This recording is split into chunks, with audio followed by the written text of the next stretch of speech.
भजनलाल जी ने महल खड़ा किया और उनके सामने देखते देखते उनका महल खंडर बन गया। हिंदुस्तान के इतिहास में पहला वो पार्टी का समझौता था जो बाकायदा ओथ पर हुआ, एफिडेविट पर हुआ। अच्छा।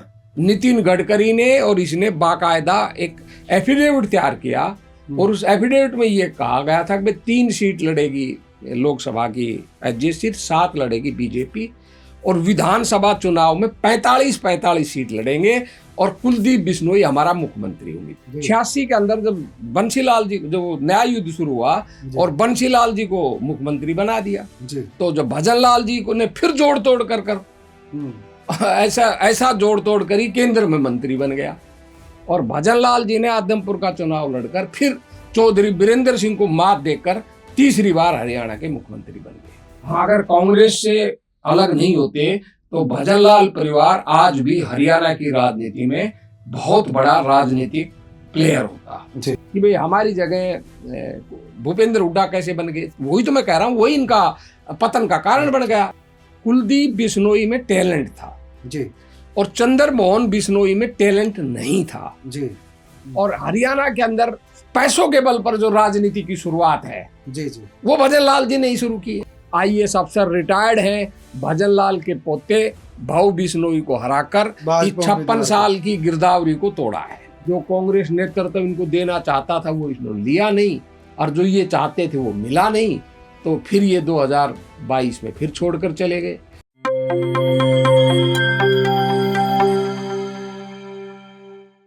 दोस्तों, फिर मंच तैयार है, राजनीतिक विरासत और हरियाणा, यह 5वीं कड़ी है। 5वीं कड़ी में आज बात करेंगे चौधरी भजनलाल की राजनीतिक विरासत की। उनका परिवार अलग अलग धाराओं में इस समय बटा हुआ है। चौधरी भजनलाल की विरासत को लेकर बात करेंगे।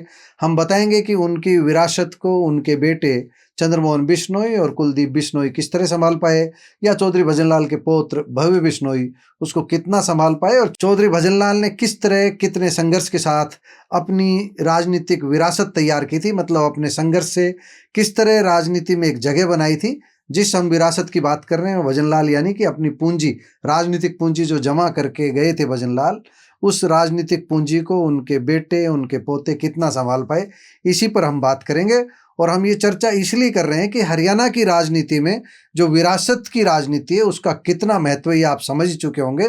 सारी की सारी पार्टियां हैं, चाहे भारतीय जनता पार्टी हो, चाहे कांग्रेस हो, चाहे दूसरे दल हो, सारे के सारे जो राजनीतिक दल है, अधिकांश राजनीतिक दल, वे विरासत के सहारे ही हरियाणा में अपना वर्चस्व स्थापित कर चुके हैं, स्थापित कर रहे हैं और स्थापित करते रहेंगे, ऐसी संभावना भी बनी हुई है।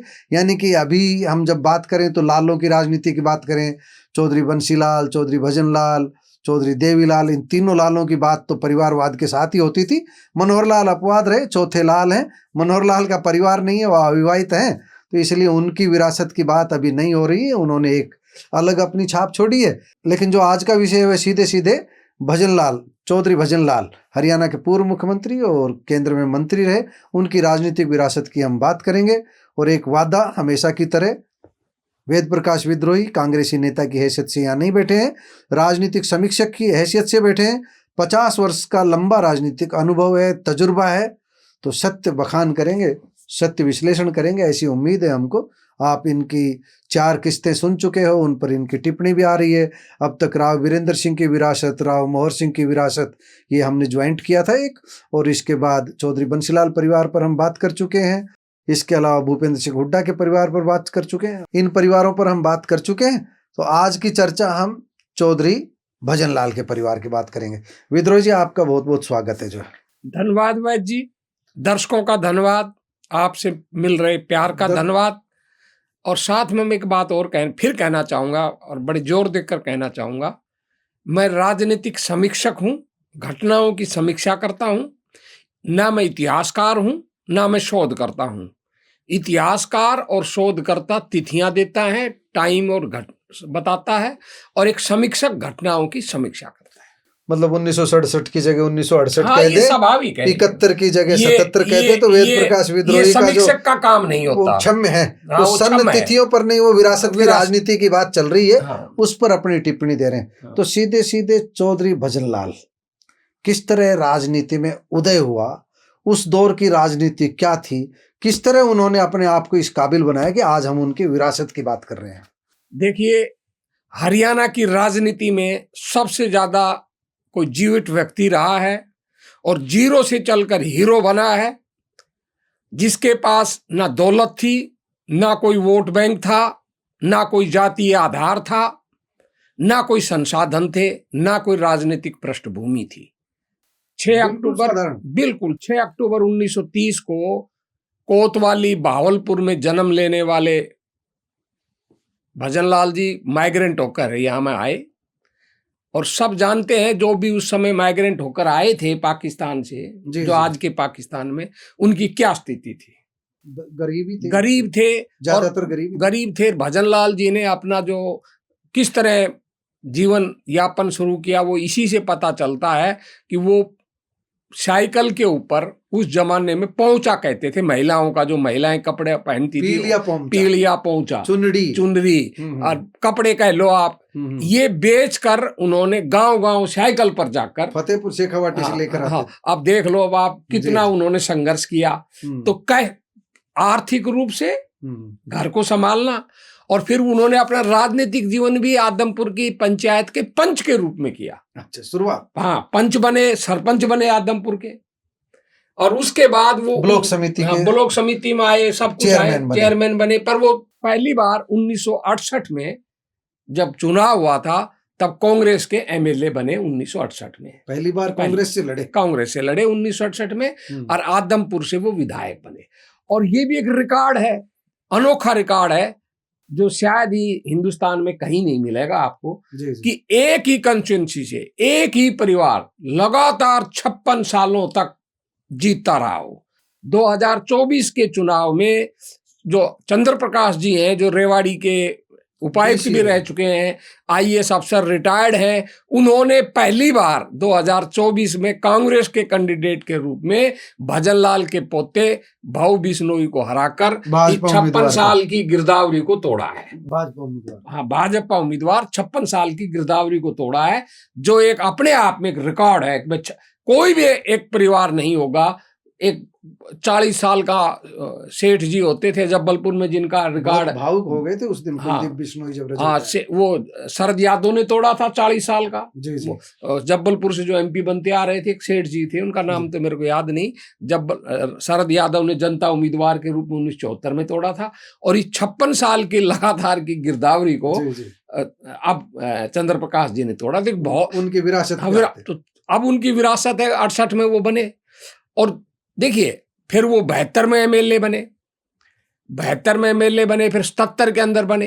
77 के अंदर जनता पार्टी, जब इंदिरा गांधी का इमरजेंसी का विरोध हुआ तो वो दल बदल कर बाबू जगजीवन राम के साथ कांग्रेस फॉर डेमोक्रेसी जो बनी थी, भजनलाल उधर चले गए, उसके माध्यम छोड़ दी। कांग्रेस छोड़ गए, जनता पार्टी में आ गए, और जनता पार्टी में आकर वो विधायक बने।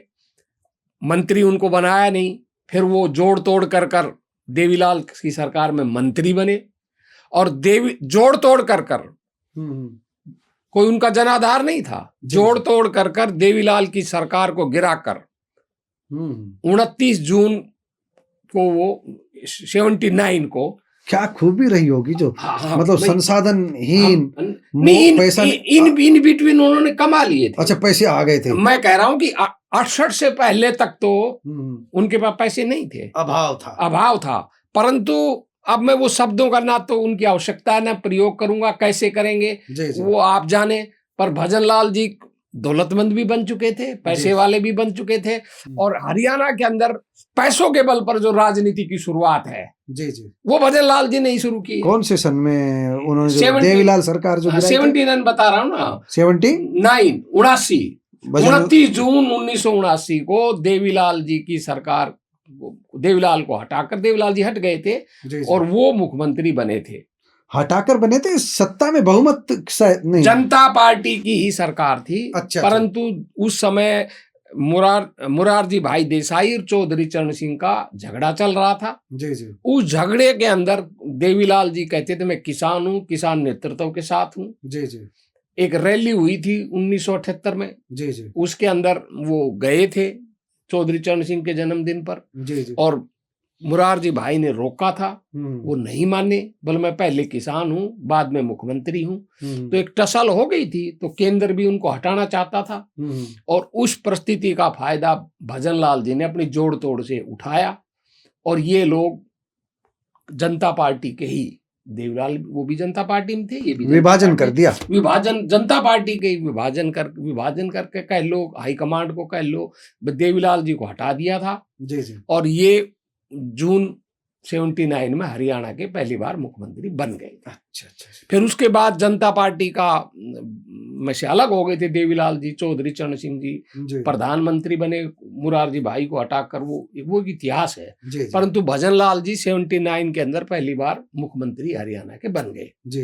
फिर 82 में चुनाव हुआ, और 82 में चुनाव हुआ तो 82 के अंदर कांग्रेस की केवल 36 विधायक बने थे। अच्छा। और बाकी तो विरोध में ही थे सभी लोग, अगर आप कहो, क्योंकि जो कांग्रेस सत्ता में तो कांग्रेस थी, तो आप ये कह सकते हो भाई कांग्रेस के समर्थक तो 36 थे, और जो 54 विधायक बने थे वो कांग्रेस के विरोध में चुनाव लड़कर बने थे। पर उसके बावजूद भी अपने राजनीतिक करिश्मे से, जोड़ तोड़ से 6 MLA तो भजनलाल जी को, जो निर्दलीय कांग्रेस के बहुत बने थे उस समय, उनको लेकर 42 कर लिए थे अपने। ठीक है। और 48 MLA इनके खिलाफ थे। अब दुर्भाग्य ये रहा कि भाई जो 48 MLA थे, उस जमाने में ना तो दल बदल का कानून था और सिंगल लार्जेस्ट पार्टी थी देवीलाल जी की। अच्छा। देवीलाल जी के साथ उस जमाने के अंदर 35 के करीब MLA थे लोकदल के, और 4 या नहीं 35 थे तो सिंगल लार्जेस्ट 36 कांग्रेस के बता रहे ना। इनके मतलब हाँ, वो ग्रुप था ना इनका, इन्होंने मिलकर चुनाव लड़ा था ना, तो ग्रुप के 36 थे। 39। अच्छा, ग्रुप के 39। हाँ, तो मेरे ख्याल में 33-6 थे, 33 लोकदल के थे, 35-4 थे या 33-6 थे। अकेला बड़ा दल चौधरी देवीलाल का था, अकेला बड़ा दल था कांग्रेस का, और गठबंधन में चुनाव लड़ा था लोकदल ने और बीजेपी ने, उनके 39 थे। उनका गठबंधन ज्यादा सीट है, 39 था उनका। तो शायद मैं हो सकता है गलत हूँ, नहीं आप सही है, 33-6 हो या 35-4 कुछ, लेकिन सबसे बड़ी संख्या उनकी थी, उनको शायद न्योता भी दिया ना, नहीं मिला उनको। अच्छा। और फिर 9 उन्होंने और MLA जो निर्दलीय थे, जैसे हमारे और थे जो किशोर ने, मीरा कुमार, नहीं सॉरी एक अलग पार्टी बनी थी जगजीवन राम की, उसके लोग थे, कांग्रेस जे उसके लोग थे, कुछ निर्दलीय थे। तो 48 लोग देवीलाल के साथ थे, जिन्होंने लिख कर दिया था कि हम देवीलाल के साथ हैं। अच्छा। पर दुर्भाग्य ये रहा है उस समय, मैं तो प्रत्यक्षदर्शी हूँ और मैं उस समय हाजिर भी था, वो भी बताऊंगा आपको किस्सा। तो उस समय गलती ये रही कि ये जो संयुक्त विधायक दल की बैठक नहीं की इन्होंने, जो देवीलाल ने। तो इस बात का फायदा, अगर ये लिख के दे देते, क्या बोलते हैं, लोकदल और बीजेपी की जो हमने संयुक्त चुनाव लड़ा है और हमारे संयुक्त 39 विधायकों ने अपने सर्वसम्मति से देवीलाल को नेता चुना है। अच्छा।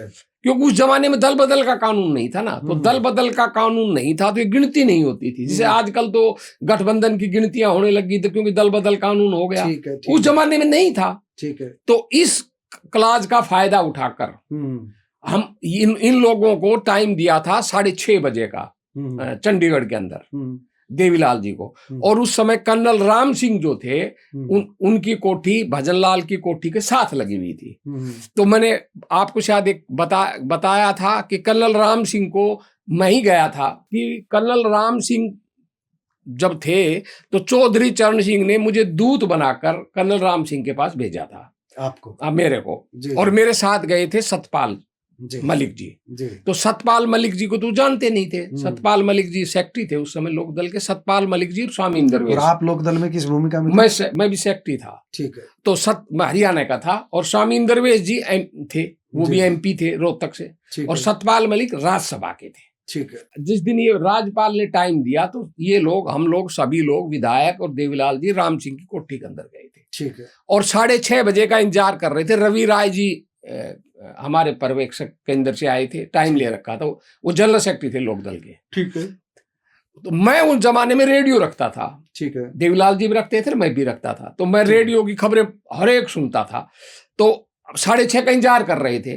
तो उस जमाने में हरियाणा की खबरें 6:10 पे आती थी, ठीक तो है। वो मैं खबर सुनकर उसमें आया कि भाई भजन लाल को शपथ दिलवा दी। अच्छा, इधर आपकी मीटिंग और उधर हाँ, शपथ सब दिलवा दी। हमें 6:30 का टाइम दे रखा है हम्म, और 6:20 पर भजन, 6:10 पर भजन, 15 पर भजन लाल को शपथ दिलवा दी। वो गया था भजन लाल डायरेक्ट दिल्ली। नहीं नहीं, चंडीगढ़ है। हाँ। राजभवन में शपथ दिलवा दी तपासे ने। हम्म, तो मैंने बताया इनको कि भाई यहाँ हम आप लोग तो जाओगे, यहाँ तो शपथ दिलवा दी। बोले तेरे को क्या मालूम, मगर रेडियो में आई है, अभी मैंने खबर सुनी है।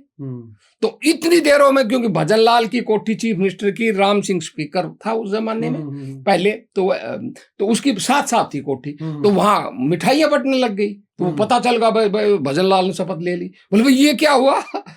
भाई हमें तो राज्यपाल ने अभी बुलाया है, 48 विधायकों के हमारे पास साइन है, और उनको शपथ दिला दी। तो भजन लाल जी 82 के अंदर शपथ लेकर मुख्यमंत्री बन गए दोबारा। तो ये भी अपने आप में तपासे ने बड़ी, मतलब फिर हाँ, ये तो नियम विरुद्ध किया। नियम विरुद्ध थी, अनैतिकता भी थी। हाँ जी, हाँ जी। कि अगर आपने मान लो, उन्होंने कहा कि भाई सिंगल लार्जेस्ट पार्टी का भजन लाल है और 6 उनको कांग्रेस में शामिल हो गए, तो कांग्रेस के विधायकों की संख्या 42 हो गई और आपकी तो है 33, इनकी 42। तो 42 वाले को मैंने दिलवा दी। गठबंधन 39 का हो गया। 39 का गठबंधन वो जो भी मतलब नहीं, उन्होंने कहा गठबंधन वालों ने नेता भी नहीं चुना। जो उन्होंने अपने शपथ में लिखा ना कि भाई गठबंधन वालों ने तो नेता भी नहीं चुना ना देवीलाल को। संयुक्त बैठक कब हुई थी? तो एक उन्होंने उसका बहाना, समझ लो आप, हाँ समझ गए, बहाना तलाश कर उनको 42 विधायकों के नेता को शपथ दिलवा ली। 48 विधायकों का नेता देखता रह गया। फिर वो टाइम दिया होगा। हाँ, टाइम क्या देना? तो बहुमत सिद्ध करने का 1 महीने का टाइम दे दिया। 1 महीने का। अब 1 महीने के अंदर जब टाइम दिया तो भाई बीच में फिर तोड़ फोड़ कर ली। आप जानते हो, आया राम गया राम, पैसों का खेल। इसलिए तो मैंने कहा कि भजन लाल जी हरियाणा की राजनीति में जोड़ तोड़ और पैसों का खेल। हरियाणा की राजनीति में क्या आया राम गया राम तो हुआ था राव वीरेंद्र के जमाने में, पर उस जमाने में पैसा नहीं था इतना जो सर अच्छा, और यहाँ जो भजन लाल जी जो बने ना, मैं यही बात तो कह रहा हूँ ना कि एक व्यक्ति जिसके पास न जनाधार था न कोई जातीय आधार था, वो व्यक्ति जोड़ तोड़ से हरियाणा का मुख्यमंत्री बन गया। अच्छा, भजन लाल मुख्यमंत्री बने और उसके बाद में अपना सिक्का जमाया, फिर केंद्र में भी मंत्री रहे। तो भजन लाल ने अपनी एक बड़ी ताकत हरियाणा में बना ली। बड़ी ताकत बनाई। 86 में देखिए फिर आप उनको, 86 के अंदर जब बंसीलाल जी, जो न्याय युद्ध शुरू हुआ और बंसीलाल जी को मुख्यमंत्री बना दिया, तो जब भजन लाल जी को ने फिर जोड़ तोड़ कर ऐसा जोड़ तोड़ कर ही केंद्र में मंत्री बन गया राजीव गांधी की सरकार में। और उसी समय ये 2 अगस्त 1986 को ये बन गए राज्यसभा के MP। भजन लाल जी वो आए ना, वो बंसीलाल जी बन गए, क्या कहते हैं, हरियाणा के मुख्यमंत्री। तो ये राज्यसभा में चले गए और जोड़ तोड़ कर केंद्र में राजीव सरकार में मंत्री बन गए, कैबिनेट मंत्री बन गए। तो ये भी इनकी जोड़ तोड़ थी। मतलब अपना जो पूरी व्यवस्था। हाँ। तो राजनीति में PhD इसीलिए उनको कहा जाता है। हाँ, और फिर इन्होंने पहला फिर वो जब सरकार बन गई, फिर लोकसभा का चुनाव हुआ, तो 89 के अंदर इन्होंने अपना चुनाव लड़ा लोकसभा का। करनाल फरीदाबाद से जी खुर्शीद जी को हराया।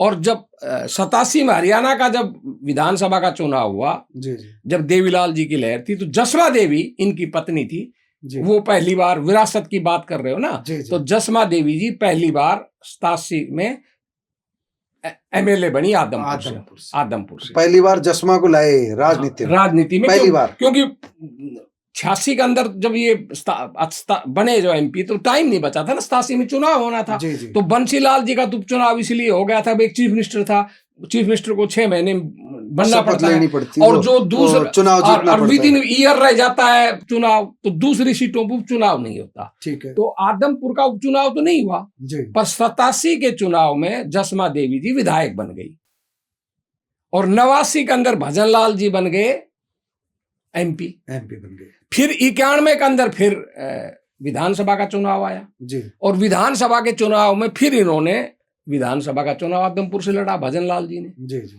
और भजन लाल जी ने आदमपुर का चुनाव लड़कर फिर चौधरी बीरेंद्र सिंह को मात देकर तीसरी बार हरियाणा के मुख्यमंत्री बन गए।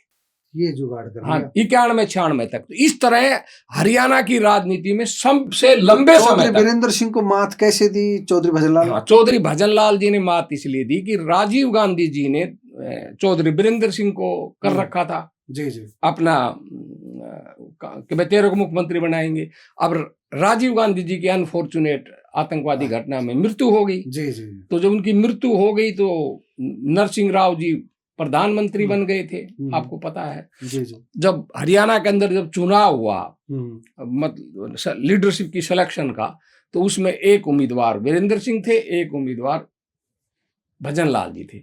51 इनके पास विधायक थे कांग्रेस के पास। तो 26 विधायकों ने भजनलाल का सपोर्ट किया और 25 विधायकों ने वीरेंद्र सिंह का सपोर्ट किया। तो इस तरह मतलब विधायकों में एक वोट की फालतू से, किस्मत से ये मुख्यमंत्री बन गए और बदकिस्मती से वीरेंद्र सिंह मुख्यमंत्री की रेस में नहीं आ पाए। ये मुख्यमंत्री बन गए। तो 91 से 96 तक ये मुख्यमंत्री रहे।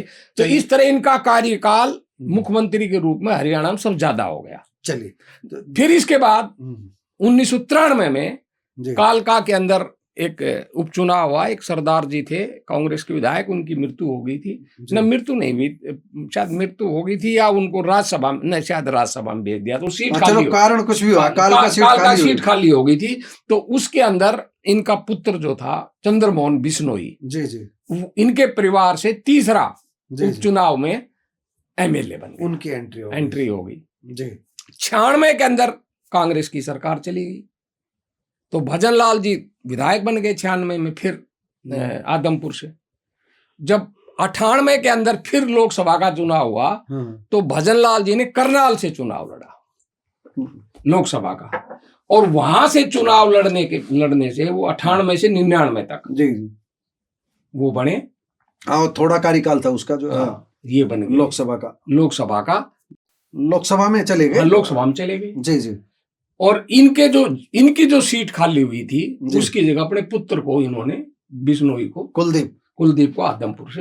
इस तरह कुलदीप दो बेटे आ गए, दो बेटे राजनीति में आ गए। 2000 में चुनाव हुए जी। उसके अंदर भजनलाल जी फिर विधायक बन गए जी। और इनका पुत्र जो था वो भी, चंद्रमोहन भी विधायक बन गया। चंद्रमोहन 96 से 93-96 में रहा, 96 से 2000 रहा, 2000 से 2005 में फिर चंद्रमोहन बढ़ा। ठीक है। फिर उसके बाद लोकसभा का चुनाव 2004 में आया तो इनका पुत्र जो था कुलदीप बिश्नोई जी, उसको इन्होंने भिवानी सीट होती थी उस जमाने में, भिवानी महेंद्रगढ़ नहीं केवल भिवानी। अच्छा हाँ भिवानी, हाँ। तो वहां से चुनाव लड़ा, दुष्यंत चौटाला को हरा कर इन्होंने एमपी में 2004 से 2009 तक। मतलब उस समय कांग्रेस गैर जाट की राजनीति कर रही थी, जाट बहुल क्षेत्र में। हाँ, तो ये कुलदीप बिश्नोई एमपी बन गए 2004 में। उस समय कांग्रेस की लहर भी थी, उनको हराया था। हाँ, उनको हराया दुष्यंत चौटाला परिवार। चौटाला मुख्यमंत्री थे उस समय। जी जी। फिर जब 2005 का चुनाव हुआ तो भजनलाल जी फिर मुख्यमंत्री के दावेदार हुए। कांग्रेस ने 67 सीटें जीती थी जी जी। लेकिन भजनलाल जी की बजाय भूपेंद्र हुड्डा मुख्यमंत्री बन गए, जिसको मैं आपको, तो हम ये कह सकते हैं जो पीएचडी कहलाते थे उनको पहला बड़ा झटका 2005 में 2005 में भूपेंद्र, ये टर्निंग पॉइंट था उनका गिरावट में, भूपेंद्र सिंह हुड्डा ने दिया। जी जी। और वहीं से भजनलाल परिवार का राजनीतिक जो वर्चस्व था हरियाणा की राजनीति में, जी जी, वो कम होने की भी शुरुआत वहीं से हुई। ठीक है। क्योंकि ये कांग्रेस से अलग हो गए। 2 दिसंबर शायद 2007 को इन्होंने जनहित कांग्रेस बना ली। विद्रोही जी, एक राजनीतिक समीक्षक के रूप में क्या आप ये मानते हैं कि भजनलाल की बहुत बड़ी भूल थी कांग्रेस से अलग होना? हाँ, अगर कांग्रेस से अलग नहीं होते तो भजनलाल परिवार आज भी हरियाणा की राजनीति में बहुत बड़ा राजनीतिक प्लेयर होता जी। अगर 2005, क्योंकि इनका लड़का जो था वो डिप्टी सीएम बना दिया था 2005 में। उस डिप्टी सीएम को भूपेंद्र सिंह हुड्डा ने चलने तो दिया नहीं, उसकी कोई औकात नहीं छोड़ी थी, उसके अधिकारी नहीं आते थे। औकात इसलिए नहीं छोड़ी ना कि भजनलाल बागी हो गए ना। अगर भजनलाल कांग्रेस में बने रहते, भजनलाल प्रदेश कांग्रेस के अध्यक्ष भी थे, अगर भजनलाल जी कांग्रेस में बने रहते, इस झटके को स्वीकार कर लेते कि भाई मेरी जगह कांग्रेस हाईकमांड ने भूपेंद्र सिंह हुड्डा को मुख्यमंत्री बना लिया, और उसको मुख्यमंत्री स्वीकार कर लेते और खुद समानांतर रूप से प्रदेश अध्यक्ष के रूप में अपनी ताकत को बढ़ाए रखते। पर भजनलाल जी और भजनलाल के बेटे कुलदीप बिश्नोई इस बात को स्वीकार ही नहीं कर पाए। कि भाई हमारी जगह भूपेंद्र हुड्डा कैसे बन गए। वही तो मैं कह रहा हूँ, वही इनका पतन का कारण बन गया। पार्टी को आंख दिखा दी, पार्टी को आंख दिखा दी, क्योंकि भजनलाल जी का मैंने कहा व्यक्तिगत रूप से कोई बड़ा जनाधार था नहीं। जी जी जातिगत, आप जानते हो हरियाणा जातियों का प्रदेश है जैसा है, जी जी उनके अंदर इनकी छोटे से क्षेत्र में, एक क्षेत्र में, 1.5 क्षेत्र में बिश्नोई हैं। जी जी और ये पहले बैकवर्ड क्लास के भी व्यक्ति थे जो 11 साल उन्होंने तक अपनी मुख्यमंत्री राजनीति तो एक गैर जाट की तैयारी गैर जाट की तभी तैयारी उन्होंने है। पार्टी हाँ, बनाई। तो कांग्रेस के ही दम पर की थी ना वो। जी जी जब कांग्रेस छोड़ दी तो गैर जाट जो था वो परंपरागत रूप से कांग्रेस का वोटर था। जी जी वो इसलिए कांग्रेस का वोटर था कि उस जमाने में जो जाट वोटर था, जाट किसान वोटर, वो देवीलाल जी का वोटर था, और जो दूसरा वर्ग था वो कांग्रेस का वोटर था। तो भजनलाल जी के साथ जो वोटर थे वो बेसिकली कांग्रेस के वोटर थे। अब ये कहना कि भजनलाल जी ने वो, तो हम ये कहें कि कांग्रेस में रहते हुए भजनलाल एक बड़ी ताकत थे, कांग्रेस से बाहर होकर के छोटी सी ताकत बन गई, ये उनकी भूल रही। और अब हम सीधा सवाल करते हैं, जो उनकी राजनीतिक विरासत है, एक तरफ चंद्रमोहन बिश्नोई और एक तरफ कुलदीप बिश्नोई, अलग पार्टी बनी, चंद्रमोहन बिश्नोई कांग्रेस में रहे, और जो उनके जो छोटे बेटे कुलदीप बिश्नोई और भजनलाल वो हरियाणा जनहित कांग्रेस में आ गए। चंद्रमोहन बिश्नोई क्यों नहीं चल पाए और कुलदीप बिश्नोई कितना संभाल पाए? देखिए, कुलदीप बिश्नोई में टैलेंट था जी, और चंद्रमोहन बिश्नोई में टैलेंट नहीं था जी। चंद्रमोहन बिश्नोई तो केवल इसलिए बार बार एमएलए बनते रहे, डिप्टी चीफ मिनिस्टर बनते रहे कि केवल वो भजनलाल के बेटे थे, वो एक कठपुतली थे। जी जी। तो अगर भजनलाल रहते तो वो चल पाते। जी जी। अब भजनलाल नहीं थे तो उनके अंदर कोई टैलेंट तो था नहीं। और नहीं, बीच में एक हाँ मैं बता अच्छा, रहा हूँ, बीच में वो कांड भी हो गया। कांड भी बता दीजिए। वो एक महिला थी, जी जी, वकील थी, जी जी, उनके इनके अवैध संबंध थे। जी जी। वो अवैध संबंध किन्हीं भी कारणों से सार्वजनिक हो गए। जी जी। और फिर सार्वजनिक ही नहीं हुए, उस लड़की ने दबाव डालकर धर्म परिवर्तन कर इसे शादी भी कर ली। जी जी। तो इनके परिवार में भी विवाद हो गया, समाज में भी विवाद हो गया, पार्टी में विवाद हो गया, जिसके चलते बिश्नोई को टिकट भी नहीं मिली 2009 के अंदर। चंद्रमोहन को, हाँ, चंद्रमोहन को पार्टी से भी बहिष्कृत हो गए। तो मैंने कहा ना, वो इसी नेचर के आदमी थे, तो वो थे नहीं इस लायक कि वो संभाल सके कुछ नेता बन सके। तो कुलदीप बिश्नोई में टैलेंट था, पर कुलदीप बिश्नोई जरूरत से ज्यादा महत्वाकांक्षी थे।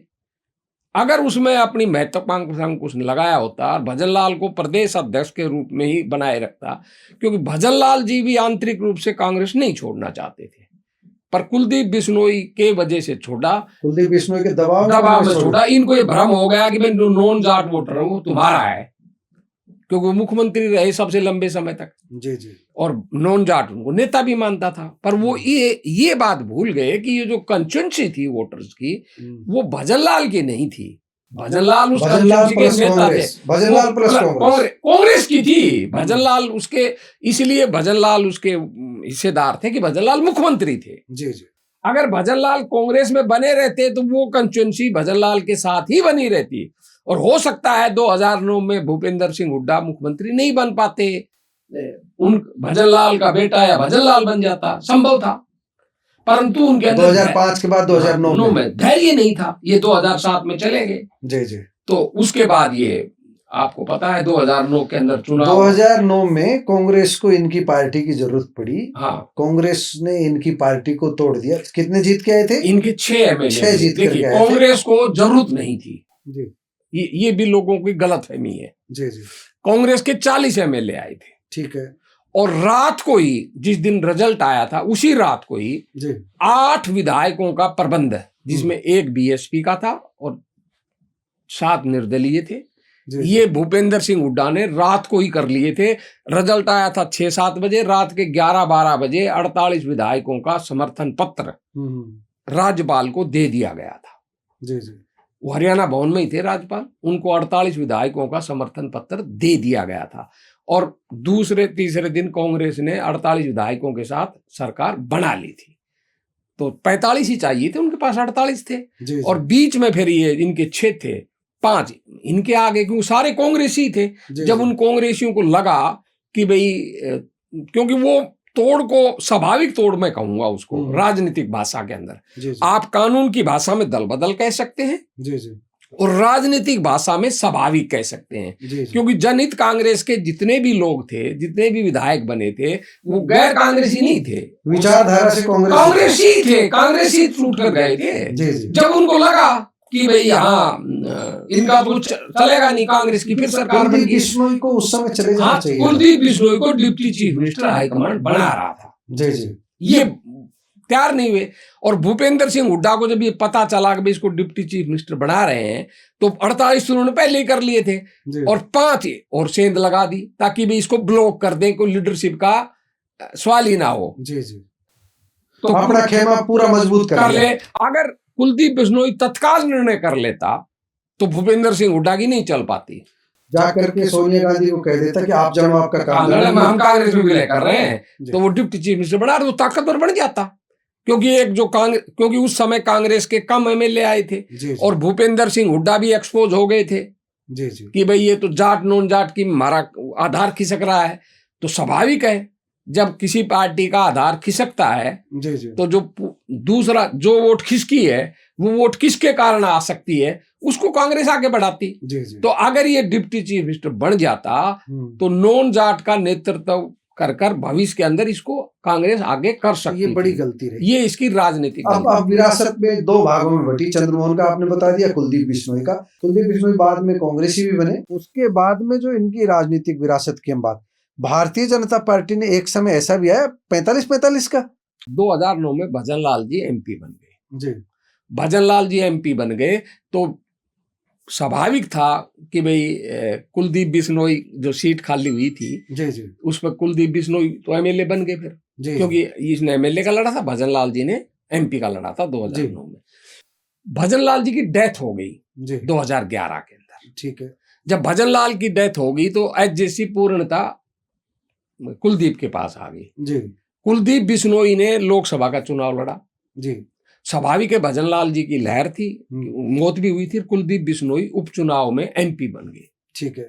और इनकी हरियाणा जनित कांग्रेस और इनकी पत्नी जो थी रेणुका बिश्नोई वो विधायक बन गई आदमपुर से। तो कुलदीप बिश्नोई को लगा कि तू तो बहुत बड़ा नेता है, विरासत आ गई, तूने आ भी गई थी एक तरह से, आगे एमपी बन गया।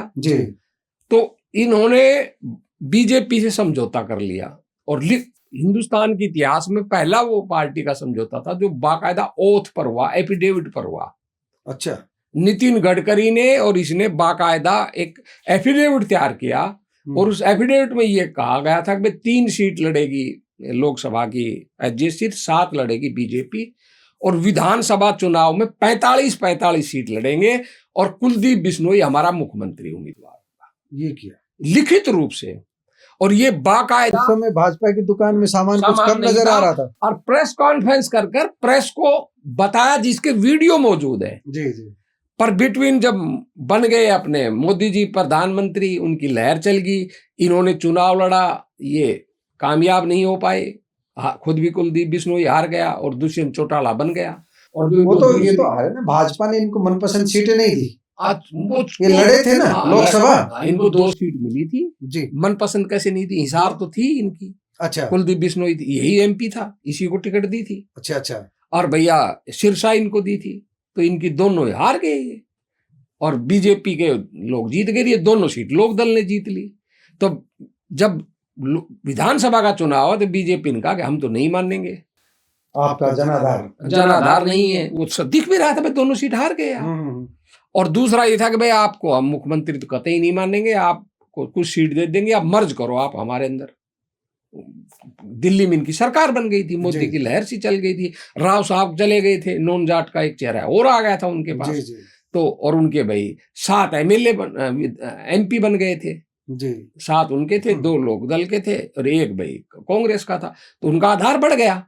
तो उन्होंने वो लिखित समझौता था जो मैं बता रहा हूं कि हिंदुस्तान के इतिहास में एक पहले समझौता था जो ओथ पर एफिडेविट पर हुआ है, उसको तोड़ दिया।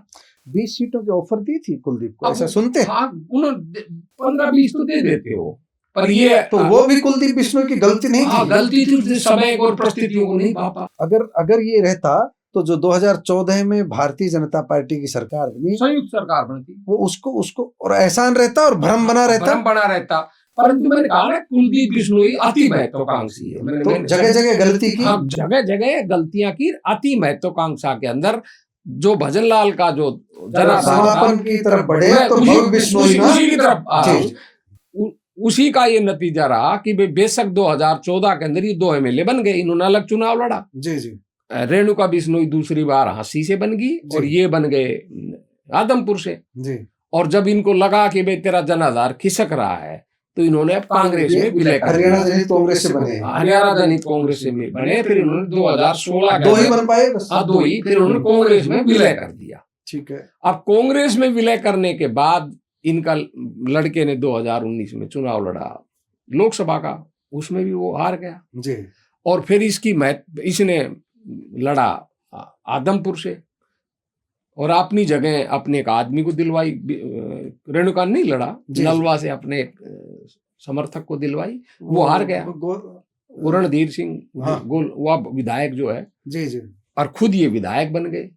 तो कांग्रेस में रहकर फिर इनकी महत्वाकांक्षाएं कुछ ज्यादा जाग गई, मतलब महत्वाकांक्षा पर काबू नहीं रख पाए। जी जी। जो कांग्रेस नेतृत्व इनको देना चाहता था वो इन्होंने लिया नहीं और जो ये चाहते थे वो मिला नहीं। तो फिर ये 2022 में फिर छोड़कर चले गए और फिर इनका बेटा, इन्होंने खुद चुनाव न लड़कर अपने बेटे को चुनाव लड़वाया, उपचुनाव, और इनका बेटा भव्य बिश्नोई MLA बन गया। तो भजनलाल परिवार में लगभग सभी जितने बालिग लोग थे जी, वो सभी MLA तो बन ही गए। जी जी। भजनलाल जी बन गए, उनकी घरवाली बन गई, उनका दोनों बेटे बन गए, पोता बन गया, बहू बन गई, बन लिए सारे। परंतु फिर 2024 में जैसे मैंने बताया भव्य बिश्नोई MLA का चुनाव भी हार गया। तो जो भजनलाल की विरासत थी जी जी, वो सिमटते जी खत्म सी होगी। हमारा अंतिम सवाल और फिर समाप्त करेंगे।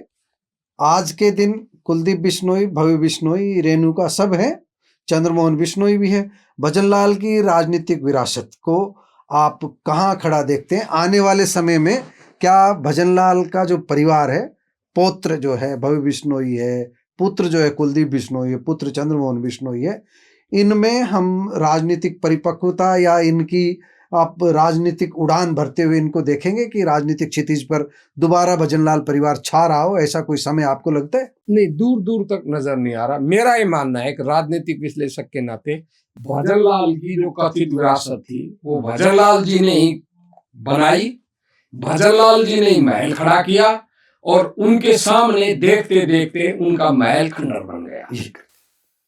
दोस्तों, आपने विद्रोही जी को सुना, बड़ी सटीक समीक्षा की है उन्होंने। भजनलाल की जो राजनीतिक विरासत थी, भजनलाल ने जो अपना महल खड़ा किया था, वो खुद अपनी आंखों से ढहते ढहते देखते हुए वो चले गए। कुलदीप बिश्नोई की अति महत्वाकांक्षा ने इस महल को ढहाने का काम किया। भविष्य में विद्रोही जी कह रहे हैं उन्हें उम्मीद नहीं है, लेकिन मेरा दृष्टिकोण ये है कि पार्टियों के सहारे, भाजपा या कांग्रेस के सहारे भजनलाल परिवार प्रासंगिक बना रह सकता है। लेकिन हम राजनीतिक विरासत की जब बात करें, कहना चाहूंगा, राजनीतिक प्रासंगिकता के लिए मैंने नहीं कहा कि वो राजनीतिक रूप से प्रासंगिक हो गए, वो कभी विधायक नहीं बनेंगे, ऐसा मैंने नहीं कहा। जी जी। राजनीतिक प्रासंगिकता, मतलब मुट्ठी में चौधर जो वोट बैंक होता है वो नहीं है, चीज खत्म हो गई, विरासत नाम की चीज खत्म हो गई। ये एकदम क्लियर बात है। दोस्तों, आपको वेद प्रकाश विद्रोही की यह समीक्षा कैसी लगी कमेंट बॉक्स में जाकर बताइएगा जरूर। उलाहना देना हो वेद प्रकाश विद्रोही के नाम तो भी आप कमेंट बॉक्स में पहुंचिए और अपना उलाहना दीजिए, और इनकी तारीफ करनी हो तो भी कमेंट बॉक्स में जाकर के बताइएगा जरूर। नमस्कार, धन्यवाद।